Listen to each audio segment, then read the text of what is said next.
जब अडानी जी 1600 करोड़ रुपए रोज कमाते और 27 रुपए किसान की आमदनी होती, तो लगता है कि अंबेडकर जी की वो चिंताएं चरितार्थ हो रही। ठीक है, जल्दी से इसका जवाब दे दीजिए, सिर्फ 2 लाइन का, फिर वाजपेयी जी बोलेंगे।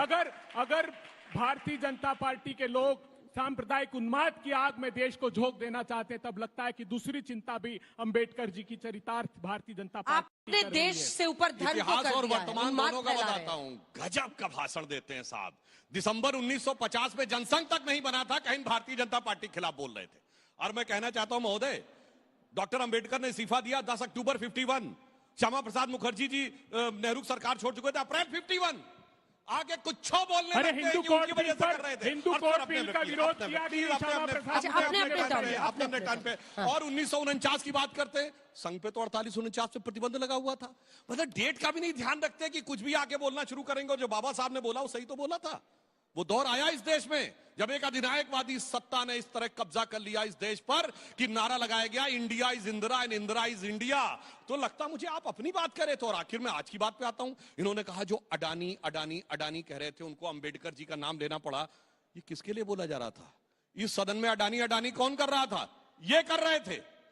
और इनके एक सहयोगी दल ने साथ नहीं दिया। मैं चुनौती देता हूं, कार्य स्थगन का एक प्रस्ताव दिखाइए जो किसी दूसरे दल ने दिया हो। अडानी के मुद्दे पे नहीं दिया। आखिर में अंबेडकर जी का नाम आप जपने लगे भाई। अरविंद जी ये तो आपके ऊपर लागू हो रहा है। अरविंद जी देखिए, उनका कहना है कि पहले घिरे हुए थे अडानी के मुद्दे पर, अंबेडकर के मुद्दे पर अब पूरा एनडीए पूरी सरकार घिर गई। कह दूं जो इन्होंने गलत बोला। साहब ये बताइए, कॉन्स्टिट्यूएंट असेंबली का चेयरमैन कौन था? राजेंद्र प्रसाद। और फिर उनको अपॉइंट कर दिया नेहरू जी ने।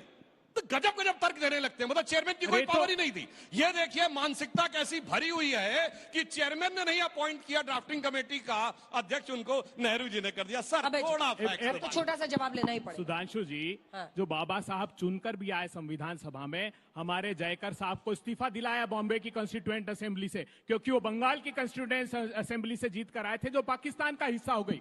तो उनकी संविधान सभा में आने से लेकर कानून मंत्री बनाने तक कांग्रेस पार्टी का, और वो लिख रहे, वो प्रशंसा कर रहे हैं कि संविधान नहीं आ सकता अगर कांग्रेस पार्टी का डिसिप्लिन और कांग्रेस पार्टी का अध्ययन संविधान के प्रत्येक अनुच्छेद पर नहीं होता। ये उनके कथन है जो उन्होंने सदन में कहा। और भारतीय जनता पार्टी कह रहे हैं लेकिन बीजेपी जब बनी ही नहीं थी तो बाबा साहब बीजेपी की कल्पना करके थोड़ा ना भाषण दे रहे थे। ये आज जो चरितार्थ हो रहा है, आज उनकी चिंताएं आप हूबहू उस भाषण को पढ़ लीजिए, आपको लगेगा जैसे संस्थाओं पर आक्रमण होकर ज्यादा ही बोल जाते हैं। पता नहीं जाके पास्ट में क्या क्या बोलने लगते हैं।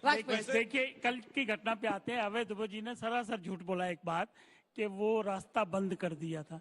देखिए 10 दिनों से अल्टरनेटिव साथ में से रास्ता दिया हुआ है सिक्योरिटी वालों ने। प्लीज प्लीज, ये सत्यता है, ये सत्यता है।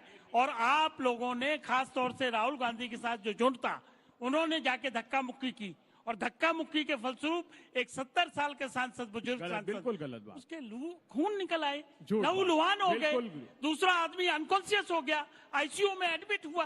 किसकी बात कर रहे हो? संसद की मर्यादाओं को ताड़तोड़ करने वाले लोग, संविधान को चीरहरण करने वाले लोग किस नतीजे पे पहुंच रहे हैं? पार्लियामेंट ये चलने नहीं देते हैं। मुद्दों की इनके पास कमी है।